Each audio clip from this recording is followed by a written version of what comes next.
J'ai pas le droit de venir voir ma sœur sans rendez-vous. Bah si, t'as le droit. Je suis fatiguée.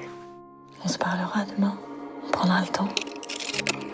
C'est un drame familial sur les disparitions volontaires, mais surtout sur comment on fait famille, comment on fabrique l'intimité d'une famille malgré et le drame et malgré les décisions des autres. Et c'est magnifiquement interprété par Camille Cotin, Juliette Armanet, Monia Chokri et deux formidables enfants qu'on voit pour la première fois au cinéma, Manoa Varva et Nina Birman. Il y a eu la rencontre avec le terme justement des disparitions volontaires, c'était en 2019, vraiment au hasard d'une lecture. Je comprends qu'on a le droit de disparaître en France et que c'est 15 000 personnes par an qui choisissent de partir, et ça fait écho avec plein de choses de très personnelles. Et j'avais envie de faire un drame inversé, j'avais envie qu'on commence par la tragédie et qu'on aille vers la lumière. La naïveté de l'enfance que j'avais envie de montrer, l'insouciance, ils ne savent rien de ce qui va leur arriver et ils vont traverser pas mal d'épreuves au cours du film et se dissocier aussi l'un l'autre. On va apprendre à les connaître individuellement, le frère Gaspard et sa petite sœur Margot, parce que c'est quand même aussi un film sur l'enfance, c'est un film sur eux.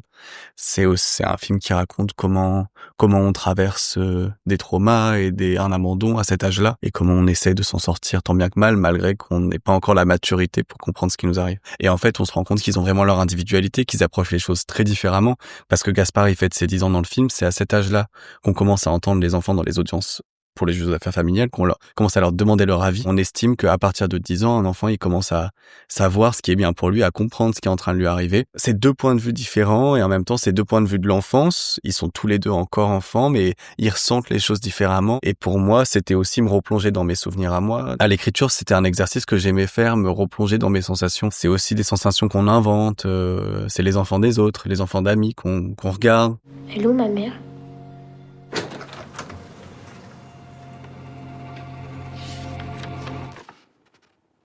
Elle est partie où? Camille, elle était assez constitutive de ce qu'est Jeanne, Camille Cotin, parce que j'ai écrit Tony sans la connaître, en ne connaissant que son personnage médiatique, et le talent de Camille, il est vraiment infini. Enfin, il y a vraiment quelque chose de très inspirant chez elle. Je me suis beaucoup inspiré de ce que je connaissais d'elle, même si quand je lui ai fait le scénario, elle m'a dit pourtant c'est pas du tout moi. Et effectivement, je crois que c'est ce qu'elle n'est pas, et pourtant c'est ce qu'elle fait formidablement bien. Jeanne, elle est voilà, c'est une femme qui est solitaire, qui a coupé les ponts avec sa famille, qui refuse une maternité. Elle a pas du tout envie d'enfant. Donc c'est vraiment, je pense, l'opposé de Camille. Et en même temps, je crois qu'elle se retrouvait très bien sur le plateau. Et Camille, c'était un challenge pour elle de l'interpréter. J'avais envie de ça. J'avais envie qu'on se challenge tous les deux. C'est une femme qui va se retrouver face à ses enfants qui ne sont pas les siens, qu'on lui impose alors qu'elle n'en veut pas.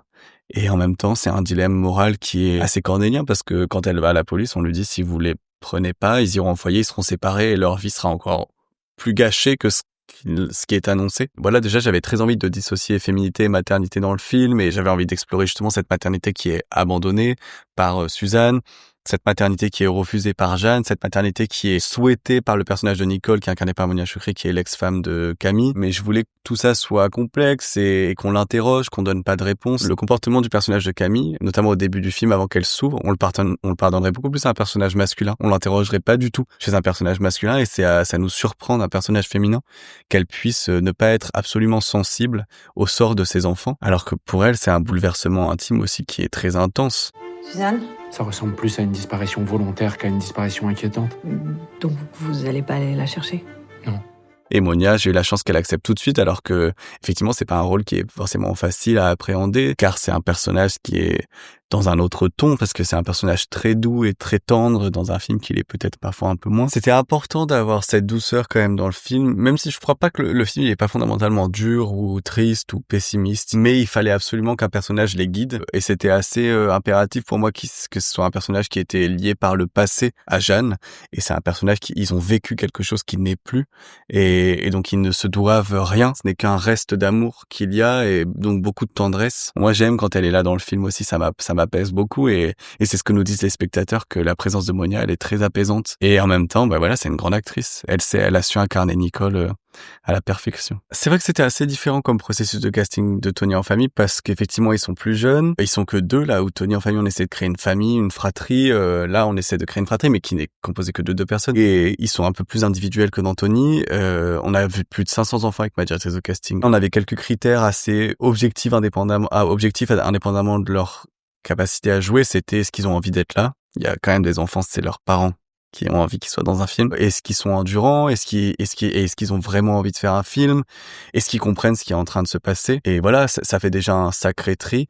Et ensuite, Nina et Manoa, ils comprenaient vraiment l'enjeu du film. Ils comprenaient le sort des personnages et en même temps, ils étaient pas forcément émus par ce qui se passait parce que ça reste des enfants et qu'ils ont une certaine distance avec la fiction. Moi, je voulais vraiment qu'on travaille comme avec des adultes en travaillant des personnages, ce qu'ils ressentent et en comprenant ce qu'ils sont en train de jouer. Donc on parlait beaucoup. Ils apprenaient leurs textes par cœur pour justement pas créer d'impro un peu étrange ou essayer de pas avoir ce petit flottement. Et souvent ils comprenaient très bien et ça les amusait même beaucoup d'interpréter ces personnages. Je me suis dit que peut-être tu voulais pas nous voir. Ah mais non, mais pas du tout. Ben ça se peut. Regarde la preuve, Suzanne, elle veut pas nous voir. C'est pas à cause de vous. Pour écrire le film, j'ai d'abord commencé par un travail documentaire, de documentation en tout cas, où j'ai contacté des JAF, donc des juges aux affaires familiales, des policiers, des assistants sociaux, des psychologues pour enfants. Et ça a été comme ça 2 mois d'échange avec ces professionnels qui, eux, savaient beaucoup mieux ce dont il était question avec les disparitions volontaires que moi, qui était quand même assez nouveau. Il y a ce vide juridique qui entoure les disparitions volontaires. En fait, on ne fait rien de ces gens qui partent. On n'a pas le droit de les chercher. C'est le droit à l'oubli. Quand un majeur choisit de disparaître, on ne peut pas le chercher s'il ne veut pas. Et en même temps, j'avais aussi accès à des témoignages. Il y a pas mal de gens qui restent, qui témoignent des départs de leurs proches. Donc c'est ça, il y a eu 2 mois d'investigation et de collecte d'informations. Ça m'a énormément nourri. Je sais que c'est difficile à concevoir, mais parfois on peut laisser les gens qu'on aime par amour. Maman, c'est toi? Parfois on ne voit pas d'autre choix que de s'éloigner pour ceux qu'on pense être leur bien. Est-ce que vous arrivez à entendre ça ?